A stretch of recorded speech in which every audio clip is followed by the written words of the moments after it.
Aujourd'hui, on va parler de la nécessité à partir de 65 ans d'augmenter notre apport en protéines. Alors, pourquoi? Les protéines constituées d'acides aminés sont nécessaires aux muscles.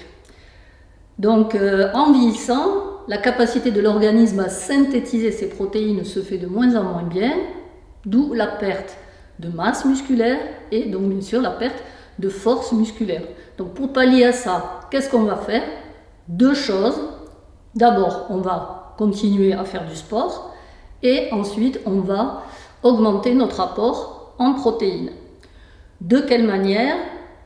Alors, on va prendre au moins 1 gramme de protéines par kilo de poids. Ça veut dire quoi? Ça veut dire si je fais par exemple 60 kg, je vais prendre 60 grammes de protéines par jour. Donc ces 60 grammes, on ne va pas les prendre une fois, on va les diviser en 3, une partie le matin, une partie le midi, une partie le soir. Donc par exemple le matin, au lieu de prendre seulement tartines et café, puisque le pain, souvent les gens prennent du pain blanc, il n'y a absolument rien dedans, on va prendre du pain déjà avec des céréales et on va prendre par exemple des œufs. Des œufs, donc en vieillissant, effectivement, j'ai du cholestérol, je ne peux pas prendre d'œufs. Non, on va prendre par exemple un œuf entier et 2 blancs d'œufs, puisque c'est surtout dans le blanc qu'il y a les protéines, et tant pis, on va jeter les jaunes. On va battre ça, donc mon œuf entier et mes 2 blancs, et on se fait une petite omelette. Voilà, ça pour le matin. On peut prendre aussi une tranche de jambon, ou seulement le jambon, voilà. Ensuite, le midi, on va prendre nos protéines par exemple d'origine animale. Donc si on n'a pas pris les œufs le matin, ça peut être les œufs, ça peut être de la viande, donc un bon steak haché, voilà, des protéines d'origine animale mais maigres comme le blanc de dinde, le blanc de poulet, ça peut être bien sûr du poisson, ce qui est très bon, ça peut être des sardines en boîte, voilà. Et bien sûr, on n'oublie pas les légumes à côté et les fruits. Et le soir, donc on prendra, c'est moins cher, par exemple des protéines d'origine végétale, notamment donc des légumineuses comme les lentilles, les pois chiches, des graines comme le quinoa, le chia, voilà, du soja, du tofu à base de soja, voilà, ce genre de choses pour le soir. Et avec un petit filet d'huile d'olive, ça sera très bien. Pour changer, si on ne veut pas toujours prendre des protéines d'origine végétale ou animale, on a aussi les compléments alimentaires. Donc ce sont des protéines à base de petits laits, qu'on appelle les protéines Whey, W-E-Y, qu'on trouve dans tous les magasins de sport et les pharmacies. Donc on va prendre une cuillerée rase de cette poudre de petits laits qu'on va mettre dans un blender, et on va mixer ça avec de l'eau ou du lait d'amande. Si on l'achète neutre sans goût, on va pouvoir mettre des légumes avec. Et sinon, si on la prend au goût de fraise ou de banane, on pourra rajouter d'autres fruits, des fruits qu'on va mixer, des fruits rouges, de la banane coupée en morceaux, du yaourt maigre, voilà. Et donc on pourra rajouter aussi des glaçons et se faire une boisson très agréable qu'on pourra prendre par exemple au petit déjeuner ou après le sport.